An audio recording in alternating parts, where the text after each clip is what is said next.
തിരുവനന്തപുരത്തിനടുത്ത് കാരേറ്റ് എന്ന സ്ഥലത്തെ മിഷണറി പ്രവർത്തകനാണ് അരുൺ രാജ്. ജീവിത പ്രതിസന്ധികളുടെ നടുവിൽ മരണത്തെപ്പോലും ആഗ്രഹിച്ചു പോയ ദിനരാത്രങ്ങളിൽ കടുത്ത സാമ്പത്തിക ഞെരുക്കത്തിനിടയിലും ദൈവത്തിൻ്റെ കരുതൽ അനുഭവിച്ചു വളർന്ന കുട്ടിക്കാലത്തെ ഓർത്തെടുക്കുകയാണ് അരുൺ രാജ്.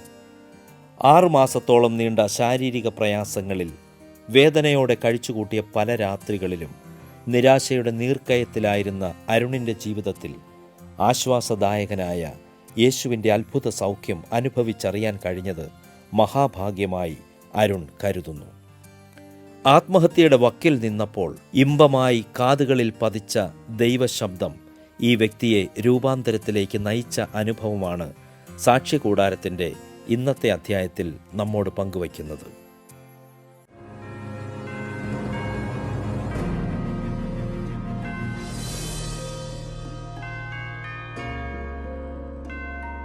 എൻ്റെ പേര് അരുൺ രാജ്. ഞാൻ Karette town assemblies of God സഭയുടെ ശുശ്രൂഷകനായിരിക്കുന്നു.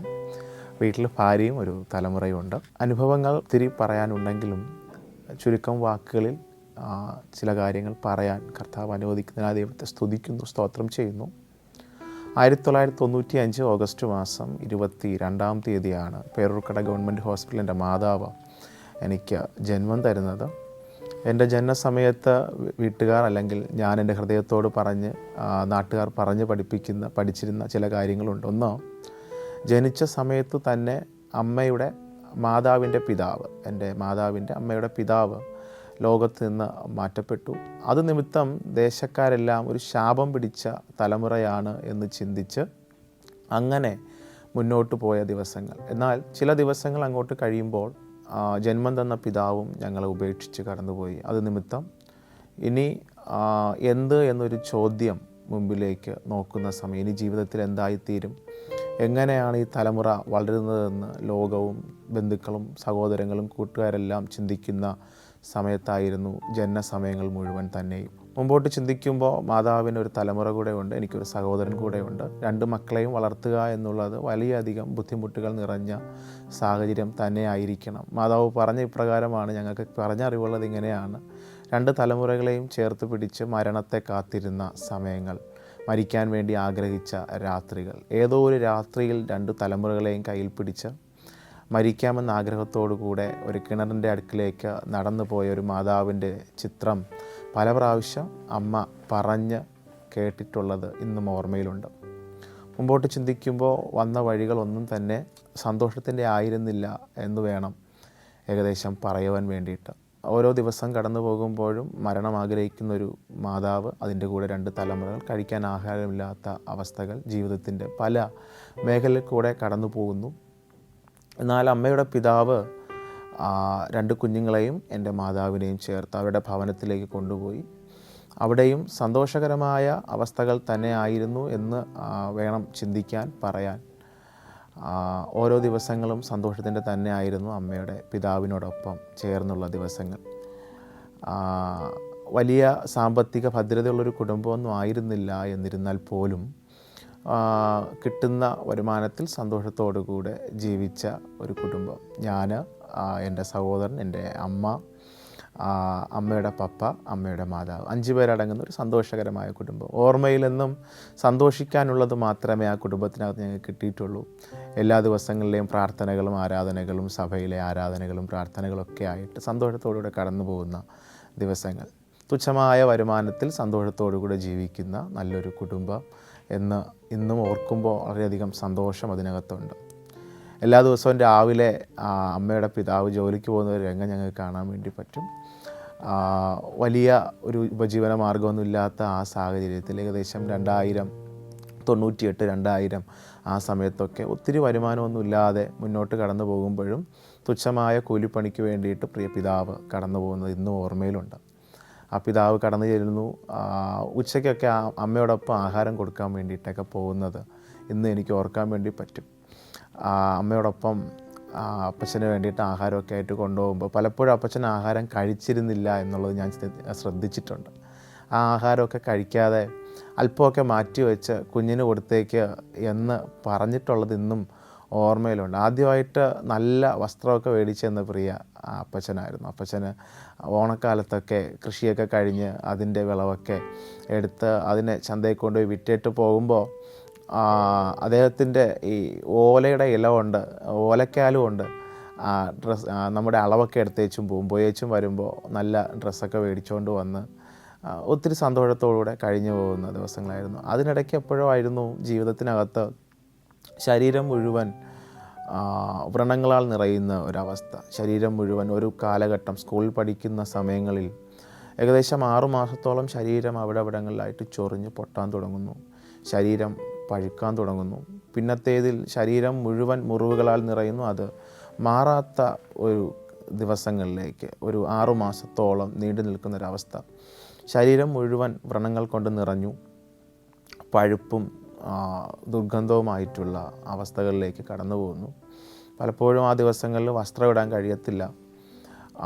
ഓർമ്മയിലുള്ളൊരു ചിത്രം ഇന്നും എനിക്ക് ഓർമ്മയുണ്ട്. എൻ്റെ അമ്മയുടെ മാതാവ് അവരൊത്തിരി വേദനയോടുകൂടെ ഈ മുറിവൊക്കെ കഴുകി എണ്ണയെല്ലാം ഇട്ട് പന കൊണ്ടുള്ള പായൽ കിടത്തി അതിൽ കിടത്തുന്നൊരു രംഗം ഇന്നും ഓർമ്മയിലുണ്ട്.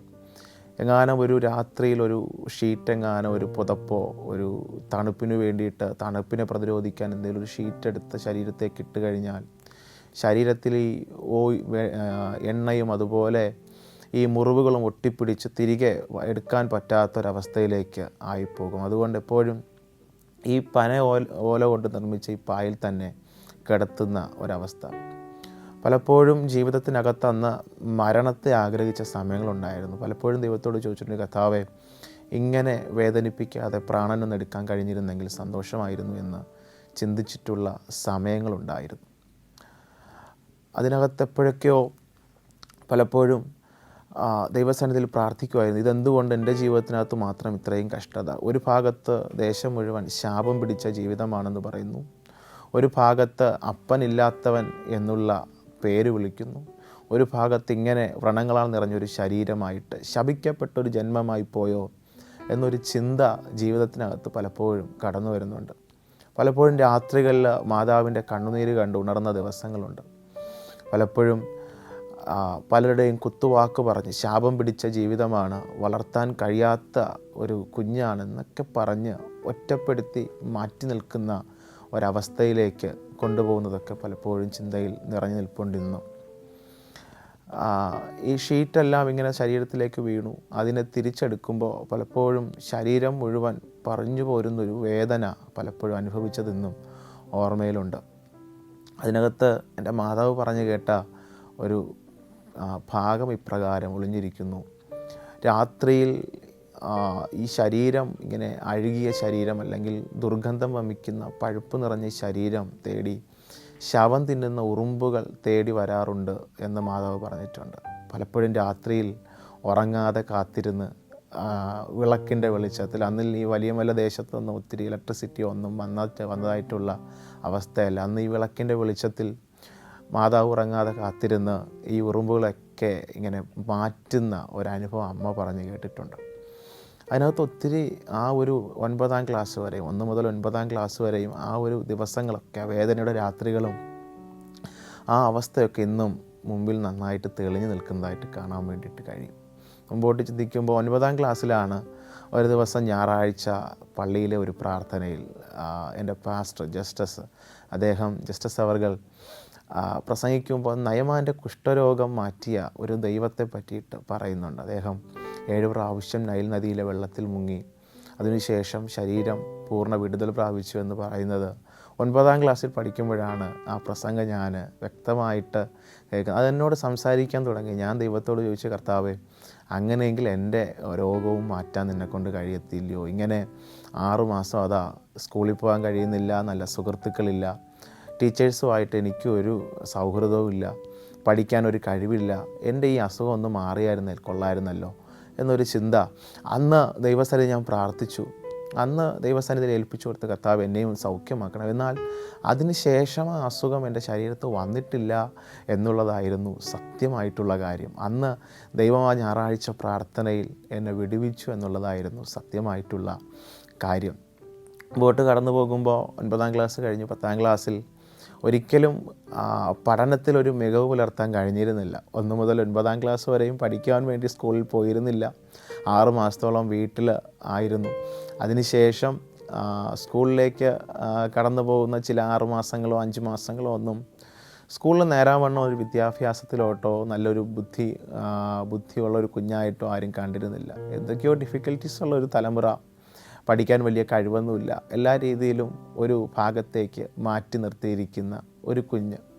കൂട്ടുകാരെന്നും കളിയാക്കി വിളിച്ചിരുന്ന ഒരു പേരുണ്ട്, ഉറക്കം തൂങ്ങിയാണ്. സ്കൂളിൽ വന്നാലും ഉറങ്ങുന്ന ഒരാളാണ്, അങ്ങനെ ഇരിക്കുന്ന ഒരാളാണ്, പഠിക്കാനൊന്നും കഴിവില്ല. എനിക്കിന്നും ഓർമ്മയുണ്ട്, എനിക്ക് മാത്തമാറ്റിക്സിന് 7ാം ക്ലാസ്സിൽ ഞാൻ മേടിച്ചത് 0 ആണെന്ന് എനിക്കിന്നും ഓർമ്മയുണ്ട്.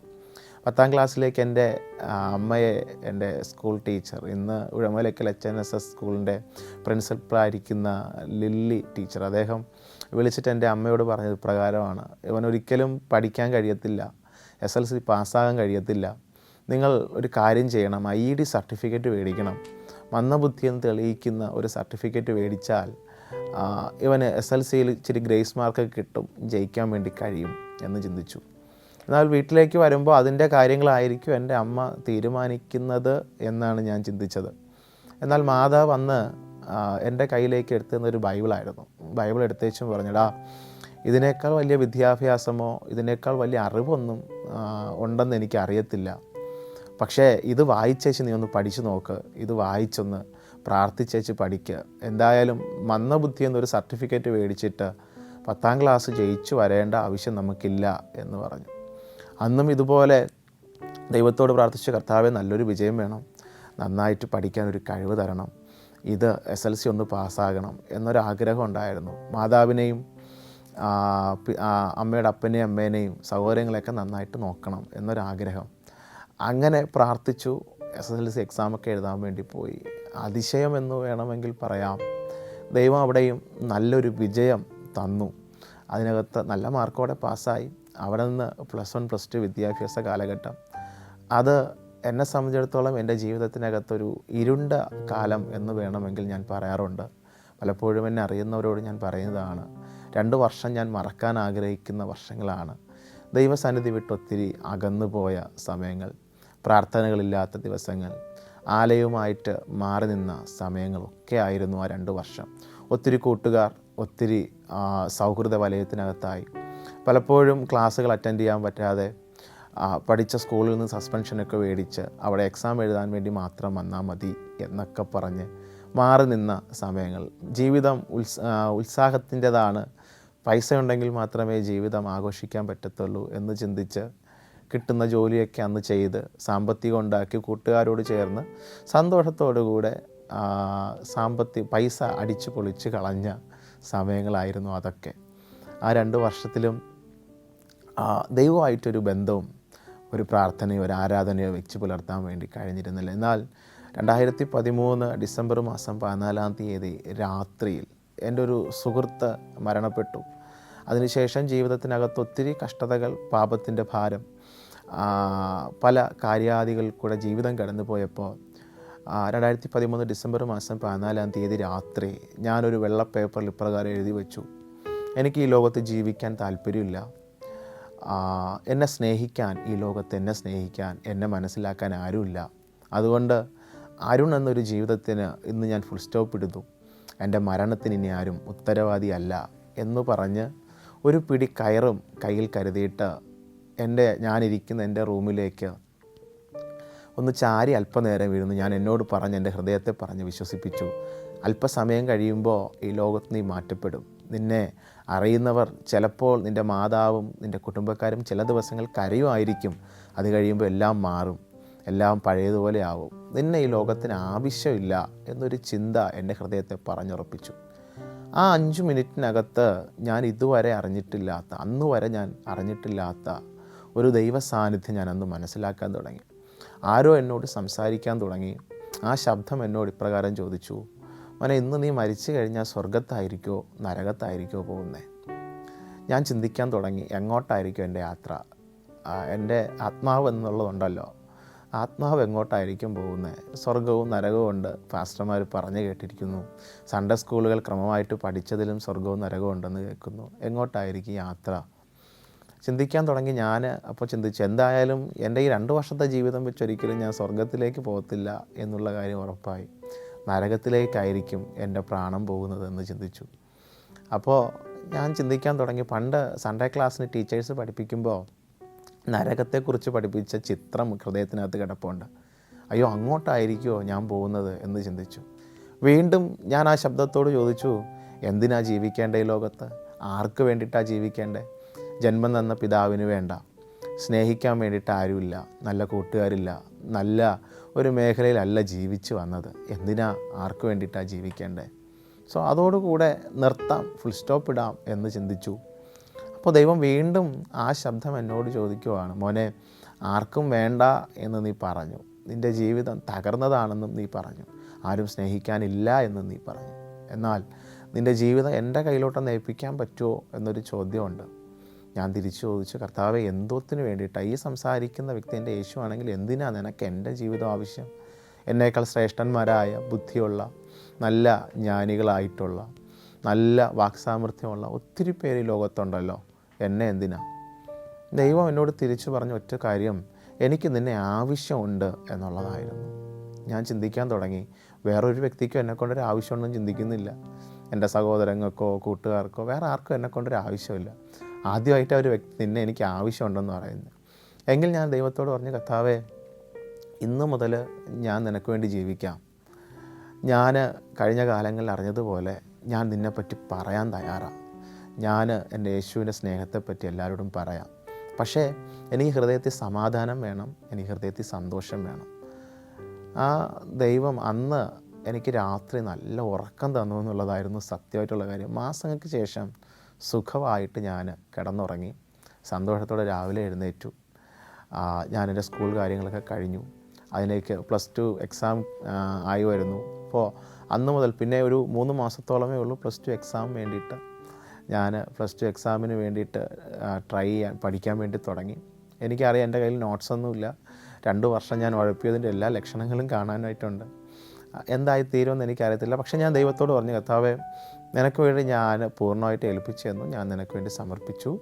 ഓക്കെ, പക്ഷേ +2 എക്സാം ഞാൻ നല്ല മാർക്കോടെ പാസ്സായി കഴിഞ്ഞാൽ, എനിക്ക് നല്ലൊരു വിജയം തന്നു കഴിഞ്ഞാൽ, അന്ന് മുതൽ ഞാൻ നിൻ്റെ വചനം പഠിക്കാൻ തയ്യാറാകും, നിൻ്റെ വേല ഞാൻ ചെയ്യാൻ വേണ്ടി ഇറങ്ങും. ഞാനങ്ങനെ തീരുമാനിച്ചു. +2 എക്സാം എഴുതാൻ വേണ്ടിയിട്ട് പോയി. അവിടെയും ദൈവം നല്ല മാർക്ക് തന്നു. ഏകദേശം 85% മാർക്ക് +2ന് മേടിച്ച് വിജയിച്ചു. അന്ന് എൻ്റെ സൗഹൃദങ്ങൾ, എൻ്റെ ബന്ധുക്കൾ എല്ലാവരും എന്നോട് പറഞ്ഞു, നീ നല്ലൊരു കോഴ്സ് എടുത്ത് പഠിക്കണം, ഒരു ഹോട്ടൽ മാനേജ്മെൻറ്റ് പഠിക്കാം, അല്ലെങ്കിൽ ഒരു എൻജിനീയറിംഗ് ഫീൽഡിലോട്ട് പോവാം, അതല്ലെങ്കിൽ ഒരു fire and safety, military, army, അങ്ങനെയുള്ള കാര്യങ്ങളിലേക്ക് പോകാം, നിനക്കത് കഴിയും എന്ന് പറഞ്ഞു. പക്ഷേ എൻ്റെ ഹൃദയത്തിൽ ഞാൻ ഉറപ്പിച്ചിരുന്നു, ഞാൻ ഇനി ഒരു ജോലി ചെയ്യുന്നെങ്കിൽ അതെന്നെ വിടുവിച്ച, എന്നെ സ്നേഹിച്ച എൻ്റെ ദൈവത്തിൻ്റെതായിരിക്കും, എൻ്റെ യേശുവിൻ്റെ വേല ഞാൻ ചെയ്യും എന്ന് ഹൃദയത്തിനകത്ത് ഉറപ്പിച്ചു.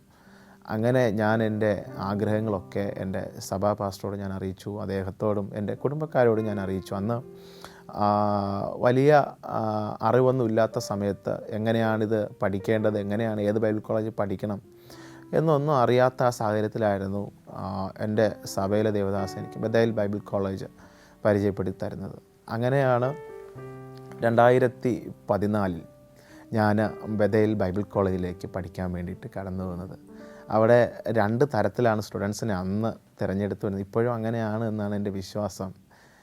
ഒന്ന്, ഒരു എക്സാം ഉണ്ട്, അതിന് പാസ്സാകണം. 2, ഒരു ഇൻ്റർവ്യൂ ഉണ്ട്. എക്സാം 100 മാർക്കിനാണ്. ഇൻ്റർവ്യൂ അത് കഴിഞ്ഞതിൻ്റെ അടിസ്ഥാനത്തിലാണ് അവർ കുഞ്ഞുങ്ങളെ സെലക്ട് ചെയ്തിട്ട് സ്റ്റുഡൻസിനെ തിരഞ്ഞെടുക്കുന്നത്. ഞാൻ സന്തോഷത്തോടെയാണ് കടന്നു പോയത്. എനിക്ക് സൺഡേ സ്കൂളിൽ പഠിച്ചതൊക്കെ അറിയാം. അപ്പോൾ എൻ്റെ ഹൃദയത്തിലെ ചിന്ത, യേശുവിൻ്റെ അപ്പനാര്, അമ്മയാര്, 10 ബാധകൾ, അങ്ങനെയൊക്കെ ആയിരിക്കും ചോദിക്കുന്നത്. ഇതൊക്കെ എനിക്കറിയാമല്ലോ. 2 വാക്യം ചോദിച്ചാലും പറയാനൊക്കെ എനിക്കറിയാം. യഹോവ എൻ്റെ ഇടയനാകുന്നു, എനിക്ക് മുട്ടുണ്ടാകുകയില്ല എന്നൊക്കെ പറയാൻ ആർക്കാ ഭാരം. അതൊക്കെ ഇങ്ങനെ ഓർപ്പിച്ച ബൈബിൾ കോളേജിൽ എൻ്റെ എക്സാമിന് വേണ്ടി കടന്നു വന്നത്. പക്ഷേ എന്നെ അതിശയിപ്പിച്ച കാര്യം, അന്ന് 100 മാർക്കിന് ഏകദേശം 75 ചോദ്യങ്ങളും ഇംഗ്ലീഷിലായിരുന്നുള്ളതായിരുന്നു സത്യം. അതിൽ 75-ൽ ഭൂരിഭാഗവും എനിക്ക് വായിച്ചിട്ടൊന്നും മനസ്സിലായില്ല. 10 ബാധകളും 10 കൽപ്പനയൊക്കെ ചോദിച്ചു. പക്ഷേ ഇത് ഇംഗ്ലീഷിൽ എഴുതുക എന്നുള്ളത് വലിയൊരു ടാസ്ക്കായിട്ടാണ് എനിക്കന്ന് തോന്നിയത്.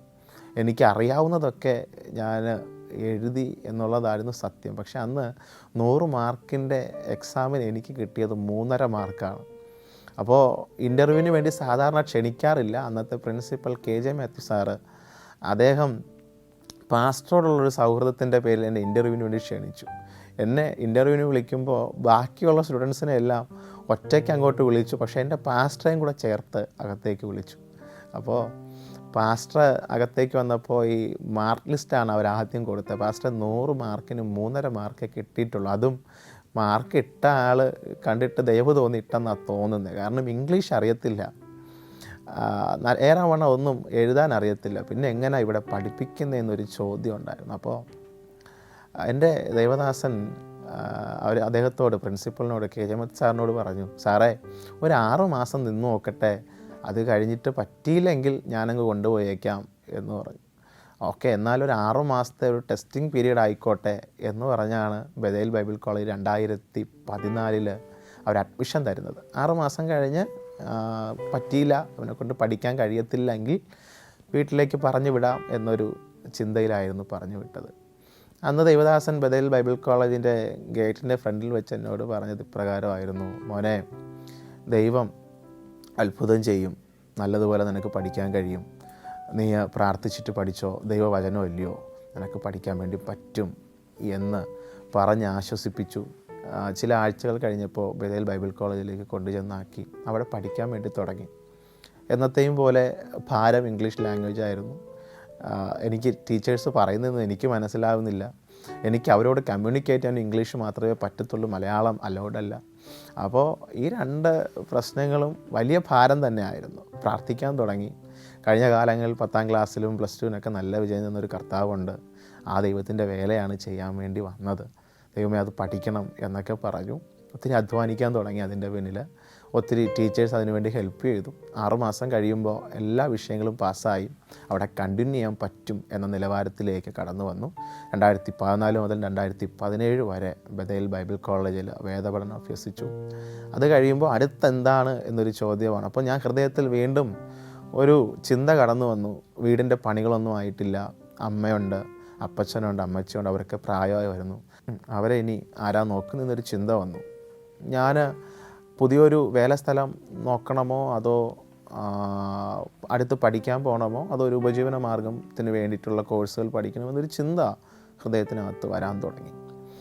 അപ്പോൾ ഞാൻ ദൈവത്തോട് പ്രാർത്ഥിച്ചു, കർത്താവ് എന്താണ് എന്നുള്ളത് നീ പറയണം എന്ന് പറഞ്ഞു. അന്നാണ് ദൈവത്തിൻ്റെ ആത്മാവിനോട് പറഞ്ഞത്, വെഞ്ഞാറമൂടൊരു വേല തുടങ്ങണം. പക്ഷേ ഹൃദയത്തിനകത്ത് ഭാരം, കുടുംബം, വീട്ടുകാരെ എങ്ങനെ നോക്കും.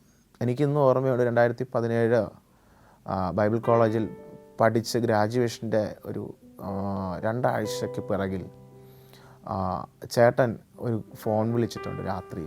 എടാ, എന്താ അടുത്ത പ്ലാൻ എന്തുവാണ്? MDO പഠിക്കാൻ വേണ്ടി പോകുവാണോ അതോ മോന് പുതിയ എന്തെങ്കിലും പ്ലാൻ ചെയ്യുന്നുണ്ടോ? ഞാൻ പറഞ്ഞു, എടാ എനിക്കറിയത്തില്ല, ബൈബിൾ കോളേജിൽ പഠിക്കാനൊരാഗ്രഹമില്ല, വെഞ്ഞാറമൂട് ഇങ്ങനെ ഒരു പ്രവർത്തനം ആരംഭിക്കാൻ ആഗ്രഹമുണ്ട്, പക്ഷേ എന്തായി തീരും എന്ന് അറിയത്തില്ല, കൂടെ അമ്മയെ നോക്കണം, അപ്പച്ചനെ നോക്കണം. അന്ന് ചേട്ടൻ പറഞ്ഞൊരു പദം ഇന്നും ആത്മാവിൽ എന്നെ ബലപ്പെടുന്ന ഒന്നാണ്, എടാ അനേകർ ചെയ്യാൻ ആഗ്രഹിക്കുന്നത്, ഞാനൊക്കെ പറയാൻ ആഗ്രഹിച്ച യേശുവിൻ്റെ സുവിശേഷം പറയാനാണ് നീ പഠിക്കാൻ പോയെ. ദൈവം പഠിക്കാൻ അവസരം തന്നു, നീ പഠിച്ചു, നിനക്ക് എന്താണോ ആഗ്രഹം, നിനക്കിനി പഠിക്കണമോ, നിനക്ക് വർക്ക് എടുക്കണോ, എന്താണോ ആഗ്രഹം അത് ചെയ്തോ, കുഴപ്പമില്ല, പൈസയെക്കുറിച്ച് നീ ബുദ്ധിമുട്ടണ്ട, ഞാൻ കാര്യങ്ങളൊക്കെ ചെയ്തോളാം, എനിക്ക് ദുബായിലൊരു ജോലി റെഡി ആയിട്ടുണ്ട്, ഞാൻ അങ്ങോട്ട് പോവും, വീടിൻ്റെ പണികളൊക്കെ ഞാൻ കംപ്ലീറ്റ് ചെയ്യാം, മോൻ ധൈര്യമായിട്ട് പഠിക്കാൻ പോയിക്കോ എന്ന് പറഞ്ഞു. അന്ന് 2017 ഒരു ഡിസംബർ മാസം ഒരു കുപ്പി വെള്ളവും മേടിച്ച് എൻ്റെ ഒരു ആക്റ്റീവ ഡിയോ ബൈക്കേല ഞാൻ എൻ്റെ അമ്മയുമായിട്ട് വെഞ്ഞാറമൂട് വരുന്നത്. അന്ന് എനിക്ക് അവിടെ ആരെയും പരിചയമില്ല. പക്ഷേ 2024 ആകുമ്പോൾ അനുഗ്രഹിക്കപ്പെട്ട ഒരു സഭ അവിടെ പണിയാൻ വേണ്ടി ദൈവം എനിക്ക് അവസരം ഒരുക്കി തന്നു. ഒരു 6 സെൻറ്റ് സ്ഥലം മേടിച്ചു, കുറച്ച് വിശ്വാസികളൊക്കെ കൂട്ടി അവിടെ ഒരു ആരാധനയൊക്കെ ആ കാലഘട്ടങ്ങളിൽ തുടങ്ങി. ദൈവം വലിയ അത്ഭുതങ്ങളെ ദൈവം ചെയ്തു.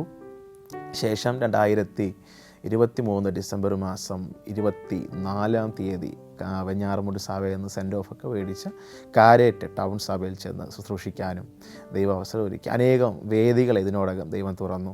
കഴിഞ്ഞ കാലങ്ങളിൽ ഉഴപ്പനൊന്നും ഒരിക്കലും പഠിക്കാൻ കഴിയത്തില്ല എന്നൊക്കെ പറഞ്ഞ എന്നെക്കൊണ്ട് ദൈവം അനേകം വേദികൾ കർത്താവ് നല്ലവനെന്ന് പറയിക്കാൻ എനിക്ക് അവസരങ്ങൾ ഒരുക്കി തന്നു.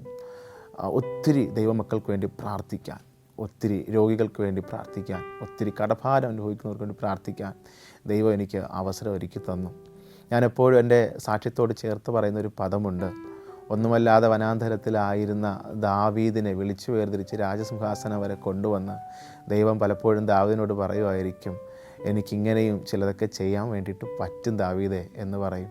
എൻ്റെ അനുഭവത്തോടും ചേർന്ന് പറയാൻ പറ്റും. ഒന്നുമല്ലാതെ ഒരു കുടിലിൽ കിടന്ന എന്നെ അപ്പൻ ഉപേക്ഷിച്ച് പോയി, ശാപമാണെന്ന് പറഞ്ഞ് രോഗങ്ങൾക്കും പല മേഖലയിൽ അടിമപ്പെട്ടു പോയ എന്നെ വിളിച്ച് വേർതിരിച്ച് കൊണ്ടുവന്ന് ഒരു ദൈവദാസന നിലയിലേക്ക് കൊണ്ടുവരാൻ ദൈവത്തിന് കഴിയുമെങ്കിൽ ഈ സാക്ഷ്യം കേൾക്കുന്ന നിങ്ങളെയും മാനിക്കാൻ, നിങ്ങളെ അനുഗ്രഹിക്കാൻ ദൈവത്തിന് കഴിയും എന്ന് ഞാൻ വിശ്വസിക്കുന്നു.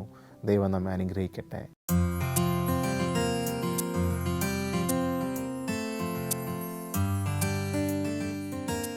അരുണിൻ്റെ ജീവിതാനുഭവങ്ങൾ നിരാശയിലിരിക്കുന്ന ഏതൊരു വ്യക്തിയെയും ആത്മവിശ്വാസത്തിലേക്ക് നയിക്കുന്നതാണ്.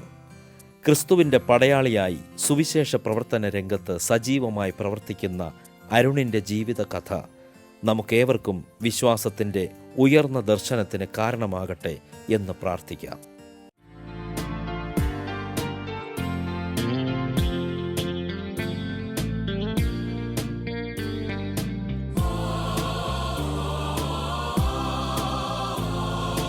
യേശു